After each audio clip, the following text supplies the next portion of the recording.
Good afternoon mga katanim. Ayan, summer na naman. No? Medyo mahirap puksain ang trips.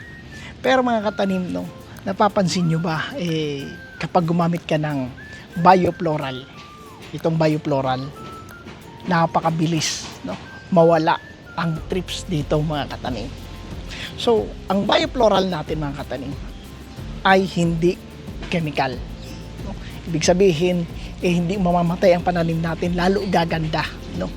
So, pinupuksa lang nito yung mga soft-bodied insect katulad ng thrips, yan, yung mites, yung aphids, no? Kasama na yung caterpillar.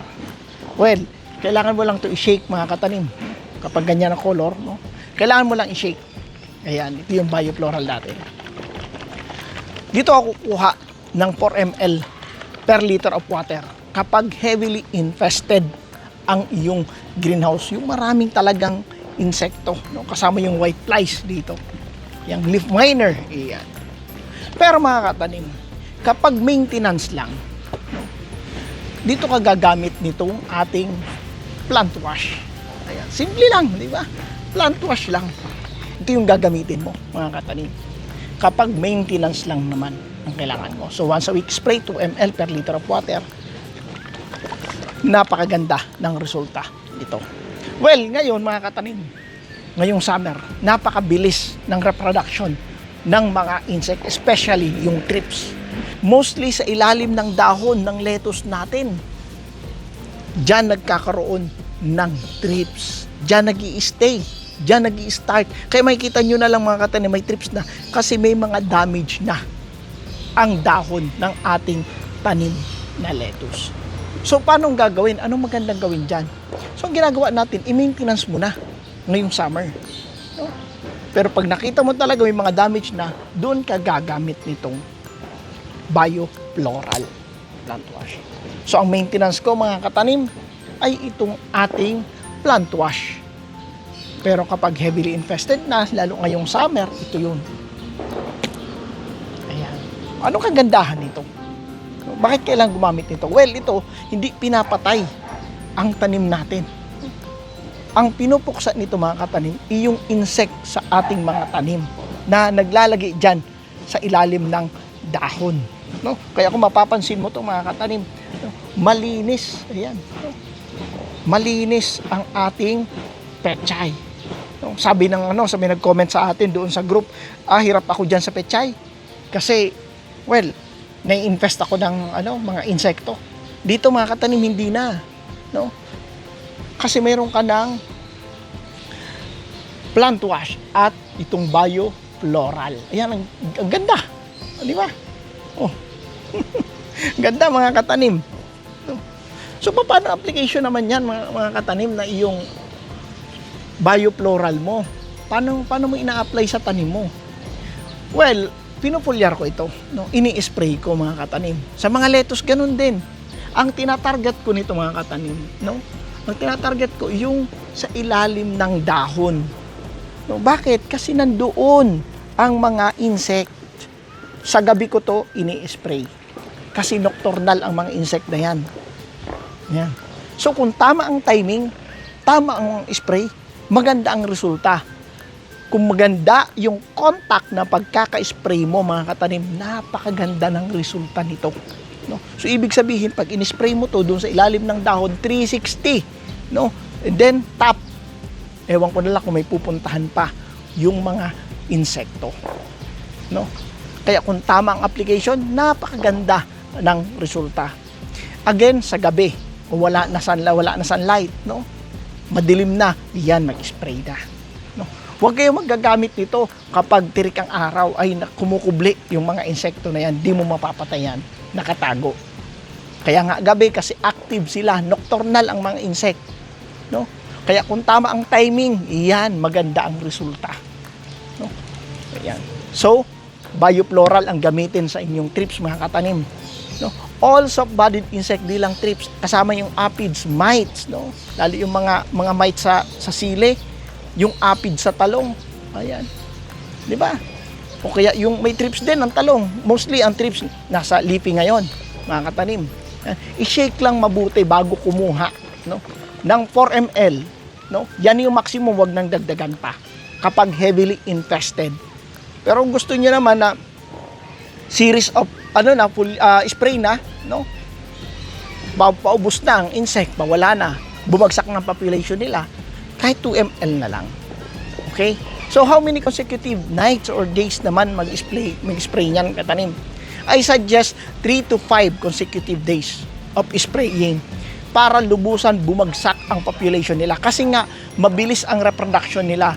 So baka ngayon, gabi, katulad ngayon, yung gabi, mag-i-spray ako mga katanim. No? Yung itlog, nandyan pa.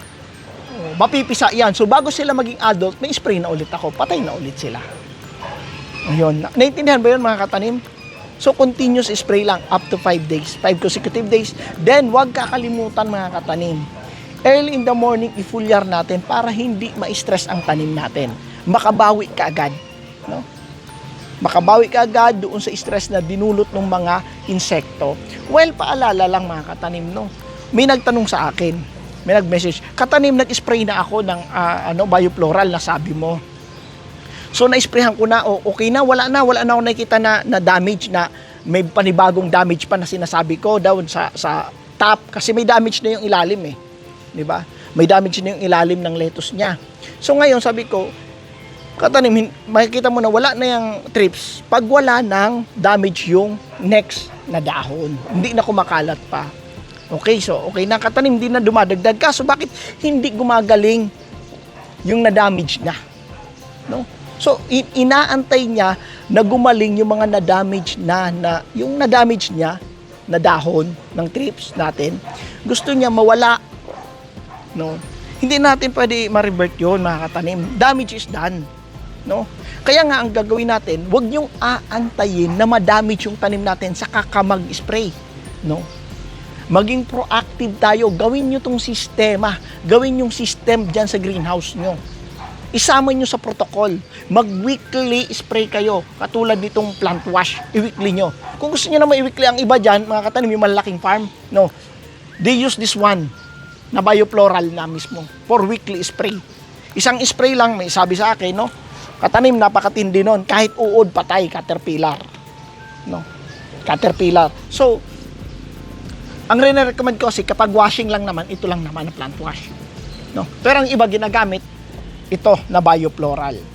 No? Kasama na dito kasi pamatay ng caterpillar ito.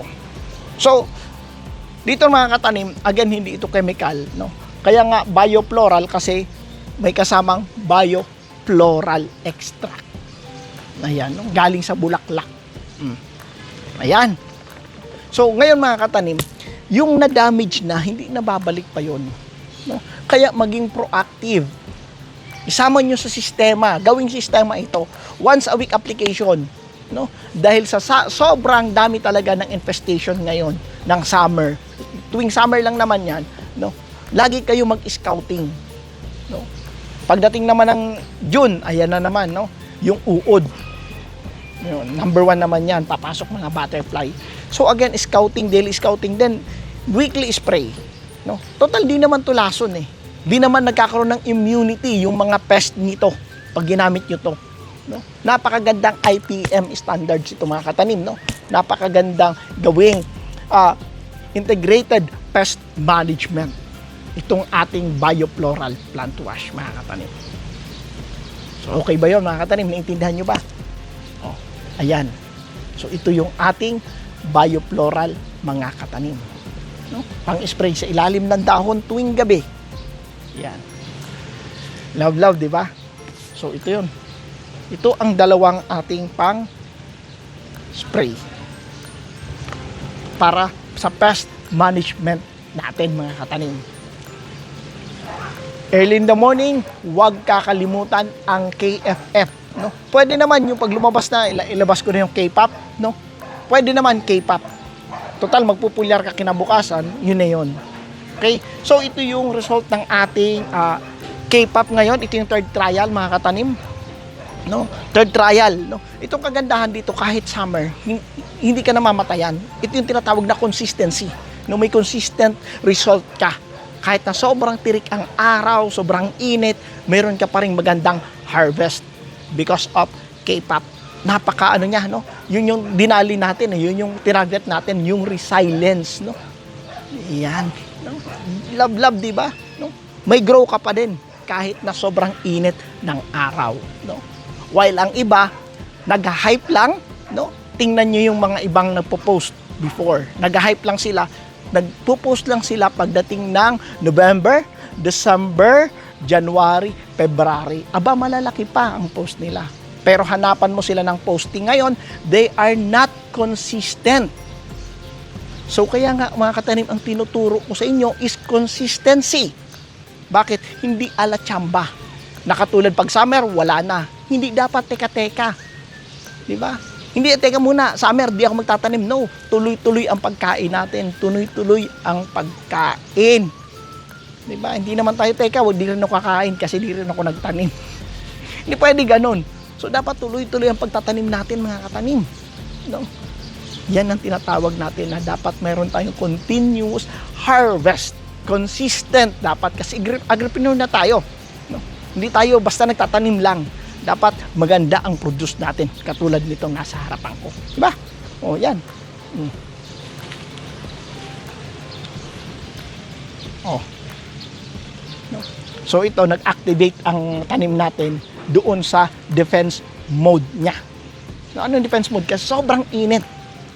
Sobrang init. Defense mode ang inano niya. At least, resilience tayo. No? Kahit tamaan tayo sobrang init. Yan. Summer. Ano ngayon? April 11 na. At least may harvest pa din tayo. Di ba? Love yan, di ba? Ganun. Unlike sa iba, tigil muna. Tigil ang farm. Tigil sa pagtatanim. Di pwede yung tanim, no? Sabi nga ng iba, no, you cannot grow lettuce kapag mainit ang panahon unless may chiller ka. No! Saka tanim, pinakita kong sistema ko. Mega packaging lang yan. Yan. Mega packaging lang yan. Oh. Tapos, ang ugat niya puti. Bakit? Meron tayong ginagamit na bio-defense. Yan, ganyan dapat. Oh. Di ba? Oh. Hindi lahat nadadaan, no, sa ganung pamamaraan na kailangan palamigin ang tubig. Oo, kailangan niya maganda talaga. No question asked. Kailangan malamig ang tubig. Pero mapapalamig natin in a passive way. Ano yun? Passive lang. Mataas ang bubong greenhouse ko. May ventilation. Maganda. Diba? May exhaust fan ako. Then, ginamitan ko ng styro. Pati yung aking reservoir, styro. Ang saya, diba? So, kaya may grow tayo. Hindi pwede na huminto kasi sobrang init. Hindi ganon, no? Hindi kailangan huminto kasi daming trips, no? Kaya nga, meron na tayo nito na ating biofloral at ating plant wash, mga katanim. So I hope, no, na may natutunan kayo dito sa video na to. Kindly share the video, no? At kung mayroon pang question, message lang sa akin. Sasagot tayo. Love. Okay na. O, yan ha, mga katanim.